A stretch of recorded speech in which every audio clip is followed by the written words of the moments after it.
বছর গেছে সেই আনন্দেই আত্মহারা হয়ে আছে। কথা বলতে রইল না এই জন্য যে রাষ্ট্র দ্বারা চালাইল 15 বছর পর্যন্ত তারা শৈলতান্ত্রিক ভাবে ব্যবসা চালাইল, তারা তো চালাইল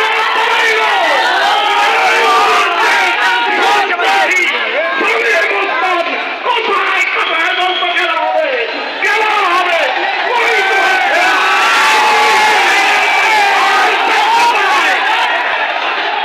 আমাদের মায়ের হক সাহেব বড় সুন্দর করে বলেন, উনি বলে থাকেন তার খেলা তো হবে খেলার জার্সি পরে। আপনি জার্সি না পরে ভোটটা কেন বললেন? তারা ভোট না পরে এই গ্লাস থেকে পাইছে আগামী 1 বছর পর্যন্ত এই নারায়ণগঞ্জে ওই দলের কোরআনকে একদম অবাঞ্ছিত ঘোষণা করলাম। কিন্তু এই কথার অর্থ কোনোভাবে এটা নয় যারা আওয়ামী লীগ করেছে তারা সকলেই এইটা বলার কোনো সুযোগ নাই। অনেকেই এই ঐতিহ্যবাহী মুক্তিযুদ্ধ নেতৃত্ব দিয়েছিল এই আওয়ামী লীগ, এই জন্য আওয়ামী লীগের অনেকেই আছে 70-এর মুক্তিযুদ্ধ 71-এর মুক্তিযুদ্ধের কথা বলছি, 2024-এর নয়। 71-এর মুক্তিযুদ্ধে এই দলটা নেতৃত্ব দিয়েছিল, এই জন্য অনেক মুরব্বীরা এই দল করতেন। নারায়ণগঞ্জের অনেক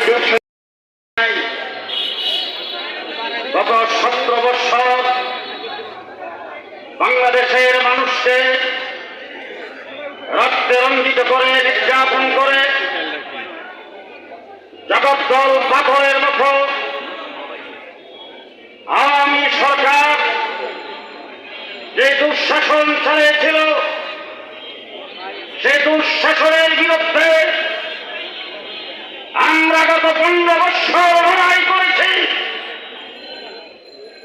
পিলখানা হত্যাকাণ্ডের ইতিহাস আমরা ভুলে যাই নাই। 2013 সালের শাপলা চত্বরের ইতিহাস বাংলার মানুষ কোনদিন ভুলে যাবে না। 2021 সালে ব্রাহ্মণবাড়িয়াতে পাখির মতো গুলি করে পর্যন্ত হত্যা করেছে। 2021 সালে বাংলাদেশে ছাত্রদেরকে গ্রেফতার করে তারা প্রকৃষ্টে নির্যাতন করেছেন। 2024-এ 1952 সালের ইতিহাস রক্ত দিয়েছেন, তাদের সংখ্যা ছিল মাত্র 7 জন। যদি 21-এ ফেব্রুয়ারির ভাষা দিবস পালিত হয়, 5 আগস্ট স্বাধীনতা দিবস পালিত হবে। সংগ্রামী ছাত্র বন্ধুগণ, বাংলাদেশের ছাত্র সমাজকে ধন্যবাদ জানাই।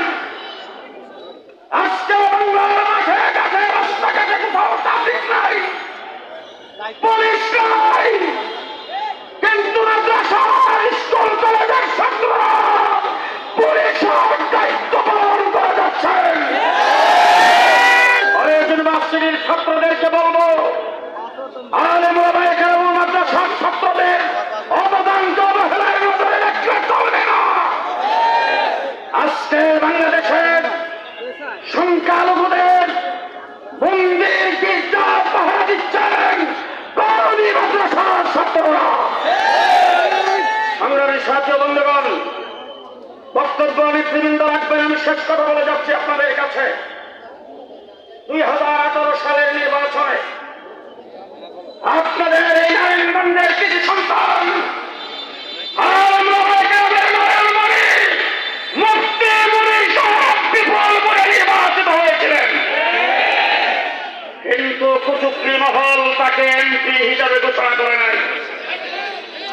5 পাঙ্গা জবাব আগামী নির্বাচনে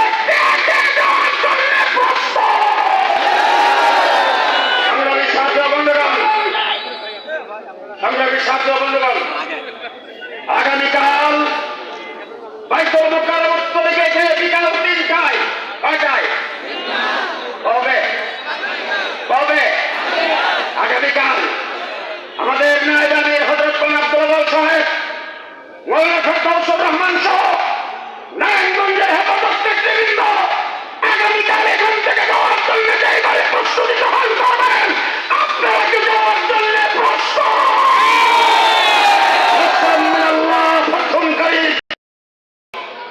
والسلام على محمد صلى الله عليه وسلم نبي الأنبياء والمرسلين الذي أكمل الله به قصر النبوة أي ختم الله به النبوة وحكم وأعلن في القرآن بالبرهان أن محمدا صلى الله عليه وسلم خاتم النبيين والمرسلين قبل أن সম্মানিত সভাপতি, ছাত্র জনতা, তৌহিদি জনতা, আপনাদের সকলকে ধন্যবাদ। সময় খুব সংকীর্ণ, কিছুক্ষণ পর মাগরিবের আযান হয়ে যাবে। নারায়ণগঞ্জে যে লোকটা বলল খেলা হবে, যখন ডেট ফাইনাল হলো খেলোয়াড় পালায় গেল।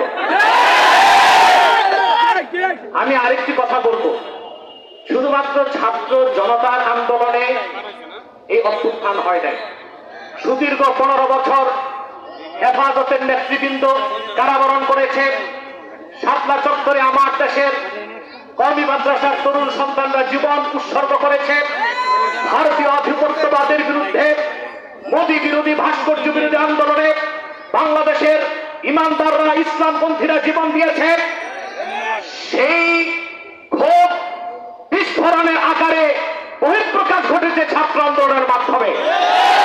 অতএব আমি হেফাজত নেতৃবৃন্দ সহ সারা দেশের আলেমদেরকে বলবো, ভারতীয় আধিপত্যবাদ থেকে বাংলাদেশ মুক্ত হয়েছে। হাসিনার বিদায়ের মাধ্যমে দেশ একটি আজাদ মুক্ত হয়েছে। মার্কিন আগ্রাসনের আজাদ যেন বাংলাদেশে না আসে।